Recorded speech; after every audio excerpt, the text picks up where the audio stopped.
கண்ணியத்துக்குரியவர்களை யாருக்கு அல்லாஹ் வசதி செய்திருக்கிறானோ அவர்கள் எவ்வளவு விலங்கு அந்த ஆடுகளையோ மாடுகளையோ ஒட்டகங்களையோ அறுத்து பலியிட முடியுமோ அவர்கள் அறுத்து பலியிடலாம். ஒருவருக்கு ஒரு ஆடுதான்.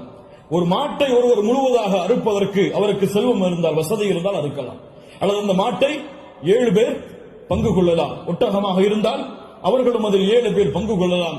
இப்படி ஒரு ஆட்டை ஒருவர், மாடை 7 பங்காக வைக்கலாம், ஒட்டகத்தை 7 பங்காக வைக்கலாம். அல்லது ஒட்டகம் முழுவதையும் ஒருவர் கொடுக்கலாம், மாடு முழுவதையும் ஒருவர் கொடுக்கலாம். 2 ஆடுகள் 3 ஆடுகள் என்று ஏழைகளுடைய கஷ்டங்களை நீக்க அல்லாஹ்வுடைய முகத்தை நாடுபவர்கள் எவ்வளவு அல்லாஹ் அவர்களுக்கு செல்வத்தை விசாலப்படுத்தி இருக்கிறாரோ அவ்வளவு அவர்களும் விசாலப்படுத்தலாம்.